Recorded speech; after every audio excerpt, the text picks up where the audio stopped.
En este episodio damos respuesta a la pregunta ¿qué es el tulip? Que esperamos sea edificante para ti, esto es, firmemente arraigados.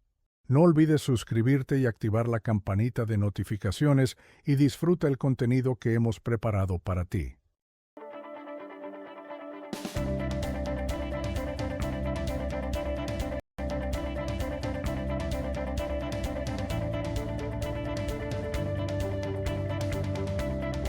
¿Qué es el tulip? ¿Qué tienen en común los tulipanes, el amor de Dios y una comprensión de la salvación que tiene varios siglos? Que todos ellos se reflejan en lo que se conoce como los 5 puntos del calvinismo. La palabra inglesa tulip, tulipán en español, forma un acróstico que resume una comprensión particular de la salvación que tiene en su centro el amor de Dios. Depravación total. Todos los seres humanos están afectados por el pecado y, por lo tanto, incapaces de elegir el bien por sí mismos sin la intervención de Dios. La T en tulip es por la depravación total, total depravity en inglés, que describe cómo el pecado afecta a los seres humanos. Pero para comprender esto, tenemos que empezar antes de que el pecado entrara en el mundo.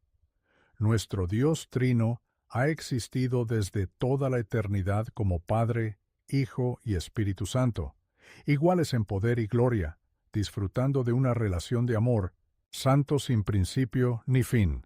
Este amor santo motivó la libre decisión de Dios de crear el universo y de crear al hombre y a la mujer a su propia imagen para que le amaran a Él y se amaran entre sí. Sin embargo, Adán eligió rechazar a nuestro Creador y por la desobediencia de Adán, la humanidad cayó en el pecado. Génesis 3. Romanos 5, 12, 21. La depravación total dice que el pecado nos ha retorcido de tal modo que, sin la gracia, amamos a otras cosas más de lo que amamos a Dios. Nuestras mentes, nuestros cuerpos, nuestros afectos, nuestros espíritus, cada parte de nosotros se ha visto afectada por el pecado, y por nuestra propia voluntad no podemos escapar de esta situación. Sin embargo, Dios no ha dejado de amar a su creación, Juan 3:16, y en su amor refrena el pecado, impidiendo que seamos tan malos como podríamos ser. Así, incluso los que no conocen a Cristo pueden hacer cosas exteriormente buenas. Pueden ser buenos vecinos, amar a sus hijos, etc. Sin embargo, sin la gracia, ninguno de nosotros hace estas cosas con la motivación correcta para amar y glorificar a Dios. Elección incondicional, Dios ha elegido a ciertas personas para la salvación, no basándose en ninguna acción futura o mérito de ellas, sino en su propia voluntad. La U en tulip es por la elección incondicional, unconditional election en inglés, que forma parte de la solución de Dios a nuestra depravación total. La caída en el pecado, por supuesto, no sorprendió a Dios. Él conoce el fin desde el principio y ha ordenado la historia como parte de la realización de su plan y sus propósitos para todas las cosas. Isaías 46, 8, 11, Efesios 1, 11. El Señor habría sido justo manteniéndonos en nuestro estado de pecado y alejamiento de Él, pero decidió fijar su amor especial en su pueblo, eligiéndolo para redimirlo y devolverle su condición de hijos de Dios. La elección incondicional es la elección amorosa de Dios de pecadores específicos para salvación, sin tener en cuenta algo bueno en ellos. Romanos 9, 1, 29. Su amor salvador por nosotros no está condicionado por nuestra inteligencia, apariencia, bondad, condición social, ni ninguna otra cosa. Él no ama a su pueblo porque sea menos pecador que los demás. Todos los descendientes de Adán y Eva, excepto Cristo, son pecadores. La elección incondicional dice que Dios escoge salvar a algunas personas y pasar por alto a otras. Tiene un amor por algunas personas que no tiene por otras. Si eres cristiano, es porque en la eternidad pasada, mucho antes de que nacieras, Dios eligió amarte con su amor salvador. No te eligió porque fueras mejor que los demás. No te escogió porque supiera que le elegirías si te diera la oportunidad. Simplemente eligió amarte, y puesto que su amor no está condicionado por nada en ti, nunca dejará de amarte. Expiación limitada. Cristo murió únicamente por los pecados de aquellos que Dios ha elegido para salvar, no por todos los seres humanos. La L en Tulip es por la expiación limitada, Limited Atonement en inglés, que describe la intención de Dios tras la muerte de Cristo al proporcionar la salvación. La pregunta es, ¿pretendía Cristo expiar los pecados de todas las personas que han vivido o solo los de los elegidos? Otra forma de decirlo es, amaba Dios a las personas en general, sin referencia alguna a ellas como individuos, y envió a Cristo a morir para proporcionarles una posibilidad de salvación?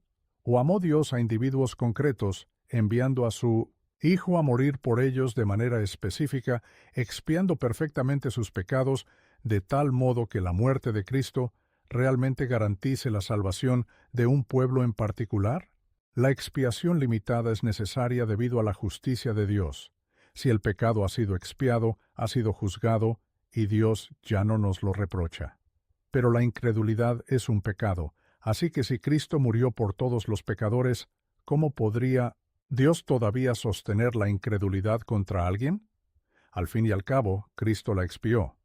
Pero Dios envía a los incrédulos al infierno, y si su pecado ya ha sido expiado, entonces sería injusto.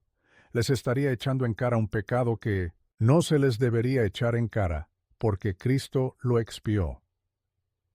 La expiación limitada también se enseña explícitamente en la Escritura. En el Antiguo Pacto, en el día de la expiación, el sumo sacerdote de Israel ofrecía un sacrificio expiatorio solo por el pueblo de Israel, no por todos los habitantes del planeta. Levítico 16. En el Nuevo Pacto, Jesús nos dice que Él entrega su vida por sus ovejas y solo por sus ovejas. Juan 10:1-18. Algunas personas no son sus ovejas, sino cabras.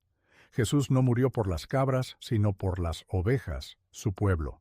Debemos señalar que algunas personas se han opuesto a la expiación limitada debido a textos como 1 Juan 2:2, que dice que Jesús es la propiciación no solo por nuestros pecados, sino también por los del mundo entero.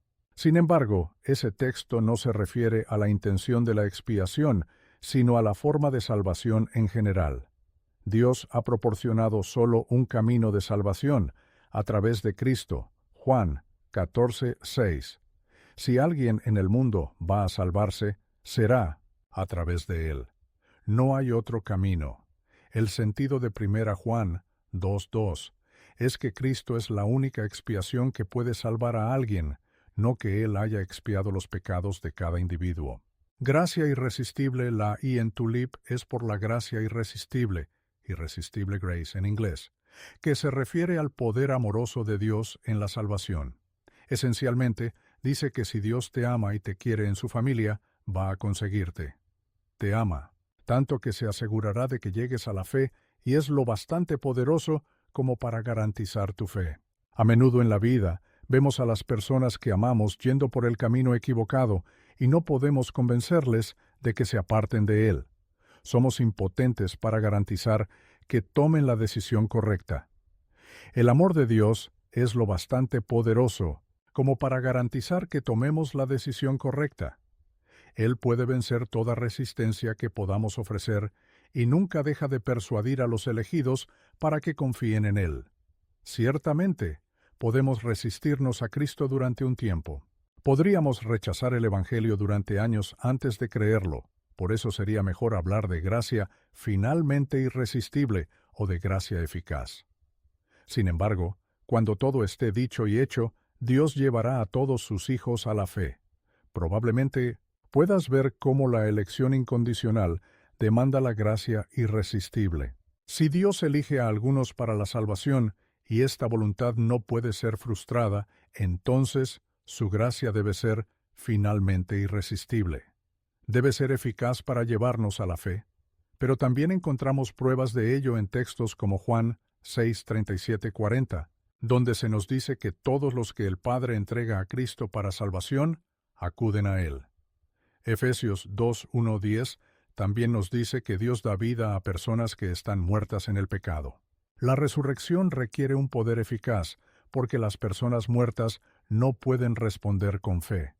Dios debe actuar eficazmente para darnos corazones nuevos antes de que creamos, porque no podemos cooperar con Él mientras estemos muertos en el pecado. Otros textos que apuntan a la gracia finalmente irresistible de Dios son Génesis 12:1-3, donde Dios le ordena a Abraham que suba de Ur y el patriarca no duda en absoluto en partir. Dios lo decreta y así sucede. En resumen, la gracia irresistible preserva la verdad de que Dios no solo es todo amor, sino que es todopoderoso. Su amor es lo bastante fuerte como para garantizar la salvación de todos los que Él quiere salvar. Su amor por su pueblo es omnipotente. Perseverancia de los santos, la P en Tulip, es por la perseverancia de los santos, Perseverance of the Saints en inglés, que enseña el permanente amor salvífico de Dios por su pueblo. El Señor nunca deja de amar a su pueblo con un amor salvífico y eficaz, y en consecuencia, todos los que han creído verdaderamente en Él no se apartarán finalmente de la fe. Puede parecer que los verdaderos creyentes en Cristo le abandonan durante un tiempo, pero si han creído verdaderamente en Él, siempre volverán a Él. Los que profesan la fe pero luego se apartan finalmente, en verdad nunca creyeron en Cristo. Salieron de nosotros porque nunca fueron verdaderamente de nosotros. 1 Juan 2:19. Insisto, otros puntos teológicos, como la elección incondicional, demandan la perseverancia. Si Dios escoge salvar a los elegidos, éstos deben perseverar. También encontramos esta enseñanza explícitamente en la Escritura. Cristo dice que nadie puede arrebatarnos de la mano del Padre. Juan 10:29. Nadie nos incluye incluso a nosotros mismos. Ni siquiera nosotros podemos arrebatarnos de su mano. Romanos 8:28-30 dice que Dios glorifica a todo aquel a quien justifica. Puesto que la justificación viene por la fe sola, Romanos 4, si Dios glorifica a todos los que justifica, glorifica a todos los que llegan a la fe salvadora. En resumen, Dios nos ama demasiado como para dejarnos caer fuera de su gracia. Sencillamente, no nos dejará. Como puedes ver, el Tulip, o los 5 puntos del calvinismo, resume la obra salvadora de Dios y destaca el amor omnipotente de Dios. Los cristianos pueden estar seguros de que, si creen, es gracias a la obra de Dios, y esa obra no puede fallar porque su amor no puede fallar. Más que calvinismo, los 5 puntos no son tanto calvinistas como son cristianos. El Tulip no pretende ser un sustituto o mejora a la teología bíblica, sino un reflejo de la misma. Así como Newton no inventó la ley de la gravedad, sino que enunció la ley, Agustín, Calvino o Dort no inventaron estas doctrinas. El Señor decretó estos gloriosos 5 puntos, y solo Él merece la gloria por ellos. Explicar el Tulip no es complicado. Nosotros podemos ver claramente cada uno de estos 5 puntos en toda la Biblia. Recordemos, esto no es calvinismo, este es el glorioso Evangelio de Jesús. Nosotros somos malos. No hemos hecho nada bueno para ser elegidos. Cristo murió por los pecados de los suyos. Nadie se puede negar a la gracia. Los que son realmente elegidos perseverarán